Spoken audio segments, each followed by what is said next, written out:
Buenos días, iglesia bendecida, amada de Dios y más que vencedora. El tema de este día es la persona que Dios usa. El libro de Hechos de los Apóstoles relata la historia del apóstol Pablo. Este hombre perseguía a los cristianos para darles muerte. Los llevaba a las cárceles en Jerusalén. En una ocasión él autorizó la muerte de Esteban, un mártir del cristianismo. Pero Pablo, o Saulo de Tarso, camino a Damasco, tiene una experiencia con Jesús. Y es ahí donde él pierde la vista. Y Dios le habla a un creyente piadoso llamado Ananías y le dice: ve a la calle derecha, hay un hombre llamado Saulo de Tarso. Y Ananías reacciona frente a esta orden que Dios le da y le dice: este hombre es el que persigue a la iglesia. Este hombre ha dado muerte a muchos creyentes. Y se resiste a ir y Dios le dice: ve, porque instrumento escogido me es este para llevar mi nombre en presencia de los gentiles, de los reyes y del pueblo de Israel. Vemos que Dios escoge a Pablo como instrumento. La palabra instrumento es algo del que te sirves para hacer algo. Mire que Dios lo escoge como instrumento a Pablo. Y nos preguntaríamos, ¿por qué Dios escogió a Pablo? Si este era un hombre que perseguía a la iglesia. ¿Por qué Dios lo escoge a Pablo? ¿Será porque también tenía la capacidad de este hombre? Porque este hombre era una persona erudita, una persona que sabía muchos idiomas, que había sido instruido a los pies de un maestro de Israel llamado Gamaliel. ¿Será porque por eso es que Dios lo escogió a Pablo? ¿Será por eso que Dios lo ve como un instrumento útil a Pablo? Las Escrituras nos van a mostrar qué es lo que realmente Dios usa. ¿A qué persona Dios usa? La carta de Corintios, capítulo 1, versículo 27, dice: sino que lo necio del mundo escogió Dios para avergonzar a los sabios, y lo débil del mundo escogió Dios para avergonzar a los fuertes. Y lo vil y menospreciado escogió Dios, y lo que no es, para deshacer lo que es, a fin de que nadie se jacte en su presencia. Vemos que Dios escogió a lo necio, a lo débil, a lo vil, a lo menospreciado. En otras versiones dice que esta era la opinión de la gente, que estos hombres eran viles, menospreciados, de poco valor, gente mala, necia, débil. Y algunos se identifican con estas personas. Dicen: nosotros somos débiles, viles, menospreciados. Y bueno, ahí además se suma esto: somos pecadores. Y Dios nos ha escogido. Claro, Dios los escogió, pero el texto no dice Dios usó a estas personas. Entonces entendamos bien. Una cosa es el llamado, la elección, y otra cosa es si Dios usó realmente a estas personas. Porque el texto dice que lo necio del mundo escogió, lo débil del mundo escogió, lo vil y lo menospreciado escogió Dios. Pero no dice que Dios usó, porque hay un texto que sigue, 1 Corintios capítulo 1, versículo 30, dice: mas por él estáis vosotros en Cristo Jesús, el cual nos ha sido hecho por Dios sabiduría, justificación, santificación y redención. Hay algo importante. Todo este pasaje que está hablando acerca de la elección, del llamado que Dios hace de estas personas, en este versículo nos aclara o nos da entendimiento, nos da luces de algo importante. Y dice: mas por él estáis, mas por él vosotros estáis en Cristo Jesús. ¿A quién se está refiriendo? Se está refiriendo a Dios, más por Dios está diciendo. Por Él es que estamos en Cristo Jesús. Dios, claro, nos hace un llamado, pero nos coloca en el Hijo. Dios nos ha colocado en su Hijo amado, nos ha puesto en Él. Esta es la clave, diríamos, de este mensaje, porque sí que hubo un llamado, Dios nos escogió, pero ¿sabe qué nos puso en su Hijo Jesucristo? Él nos ha colocado en la santidad, Él nos ha colocado en la justicia, Él nos ha colocado en la santidad, porque dice, mas por Él vosotros estáis en Cristo Jesús, el cual nos ha sido hecho sabiduría, justificación, santificación y redención. Hemos sido colocados donde está la sabiduría, la justicia, la santidad y la redención. Donde no hay pecado, ahí hemos sido colocados. Hemos sido colocados donde está el poder, donde está la gracia, ahí hemos sido colocados. Esto hace que el hombre directamente no tiene participación. El hombre, como ha sido colocado en Cristo, es Cristo. Ahora, el Señor es Cristo el que gobierna. Es Cristo el Señor, Él es el autor de todo lo que hacemos. Tenemos que entender que ahora estamos en Cristo, hemos sido colocados en el Hijo, en nuestro Señor Jesucristo. No se trata de un proceso de selección, claro que hay un llamado, hemos sido escogidos. No es que nos pone en un proceso de selección. En un proceso de selección se evalúan las capacidades, las aptitudes y las actitudes, el conocimiento. Si esta persona reúne las condiciones para ocupar determinado cargo dentro de una institución. Dios, para llamarnos a nosotros, no vio eso. Esto es distinto en la vida cristiana. Claro, en el mundo podemos valorar una selección de personal, evaluar competencias, pero en la vida cristiana no es así.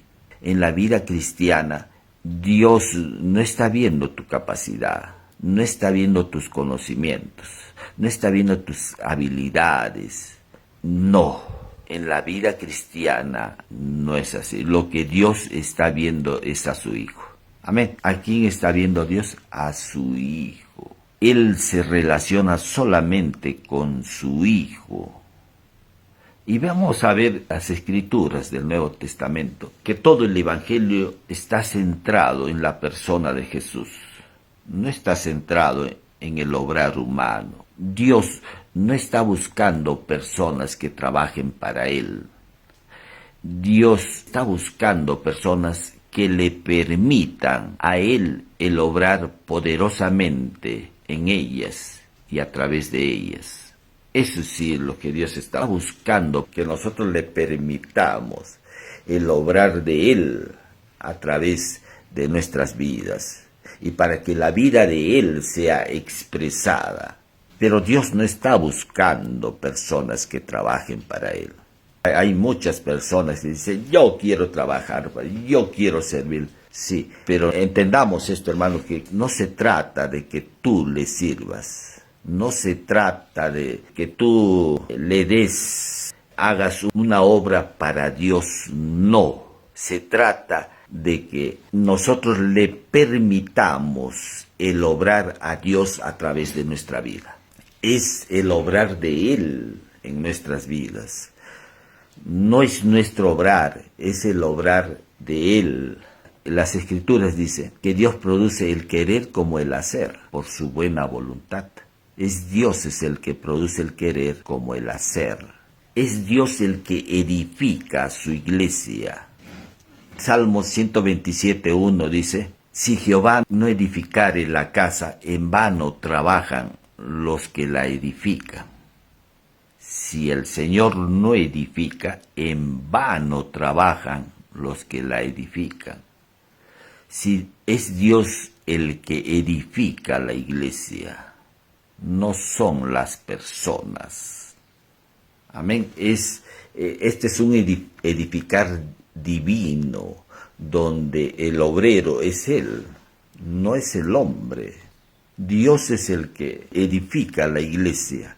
Es Dios el hacedor de la iglesia. Cuando Jesús le dijo a Pedro, Pedro, yo también te digo que tú eres piedra, y sobre esta roca edificaré mi iglesia. La carta de Corintios 10 dice que la roca es Cristo. Entonces, el que edifica la iglesia no es el hombre, sino que es Dios mismo. Es un obrar divino, no es un obrar humano, es un obrar divino. No hay participación humana, no hay un obrar humano en la edificación divina, porque es Cristo en nosotros. Es Cristo en nosotros, eso dice la carta de Colosenses, ¿no? Es Cristo en nosotros. Es Cristo quien vive en nosotros. Entonces el obrar es de Él, ya no es nuestro. Pablo lo dice también en la carta de 2 Corintios capítulo 4 versículo 7. Dice, pero tenemos este tesoro en vasos de barro, para que la excelencia del poder sea de Dios y no de nosotros. Importante, ¿no? Porque tenemos un tesoro. Dice, todos los creyentes tenemos un tesoro. En vasos de barro, en este cuerpo mortal, en este cuerpo se halla un tesoro, para que la excelencia del poder, Corintios dice que Cristo es poder de Dios, para que la excelencia de Cristo sea de Dios y no de nosotros. Todo lo que hacemos, todo lo que tú hagas, va a ser bajo el gobierno de Cristo en tu vida. Y es la excelencia de ese poder obrando en nuestras vidas. Entonces ya no somos nosotros, es la excelencia de ese poder obrando en nuestras vidas. La excelencia de ese poder es de Dios, no de nosotros. No es tu capacidad, no es tu inteligencia, no es tu habilidad. Es la excelencia de ese poder obrando en nuestras vidas. Amén, tenemos ese tesoro. Todos los creyentes tienen ese tesoro, pero en vasos de barro. Así que no podemos gloriarnos nosotros. Y si nos gloriamos en Él. Amén. Para que nadie, dice en la carta de Corintios, para que nadie se jacte en su presencia. Nadie pueda jactarse en su presencia. Nos gloriamos en Él. Amén. Y así como Él es el que edifica la casa, el que edifica la iglesia, Él también es merecedor de toda la gloria. Amén. Él es el merecedor de toda la gloria. Dios con el único que se relaciona es con su Hijo. Es como en un matrimonio, si nosotros le preguntáramos al esposo y al frente de él ubicáramos a la esposa y le preguntáramos al varón, al esposo, ¿qué ves? Y él va a decir, yo veo a mi esposa. Claro que ella es su esposa y él se relaciona con su esposa. Y claro que en ella está incluido sus riñones, sus pulmones, su hígado, sus páncreas. Todo está en ella. Pero él, cuando ve a ella, lo que está viendo es a su esposa. Y él se relaciona con ella. No está viendo su hígado, sus riñones, sus pulmones. Eso no es lo que está viendo. Lo que este hombre está viendo es a su esposa.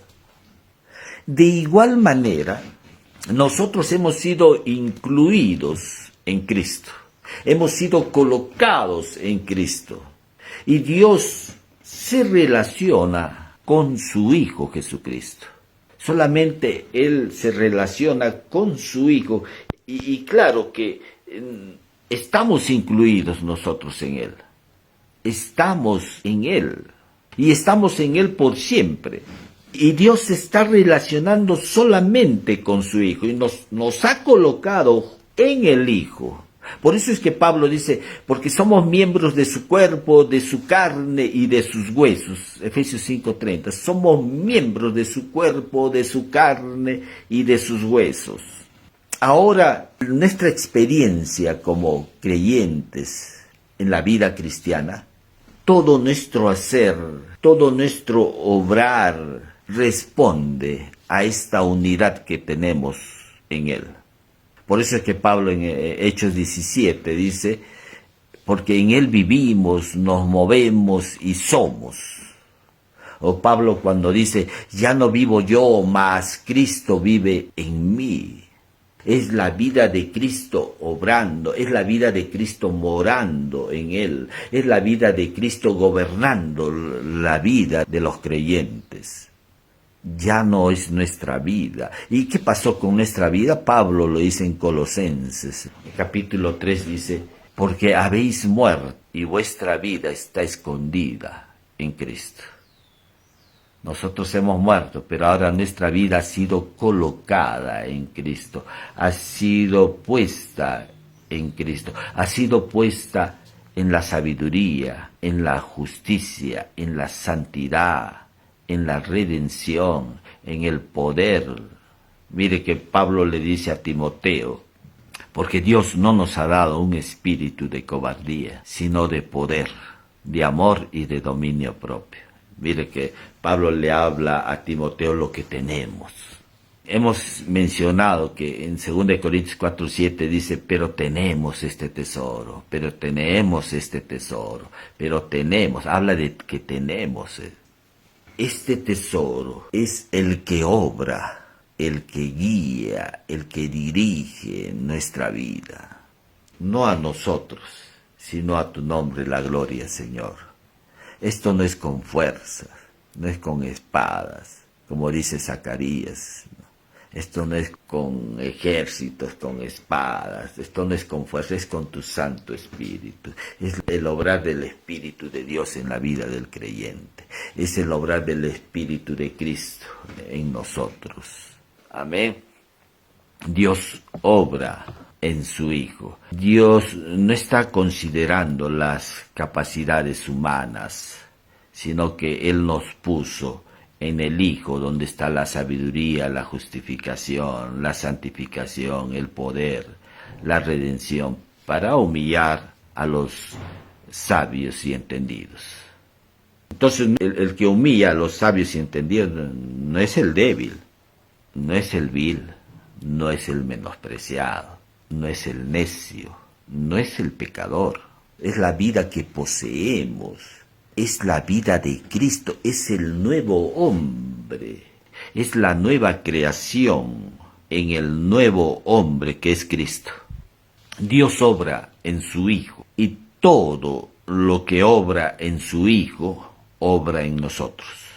Una vez más, Dios opera en su Hijo.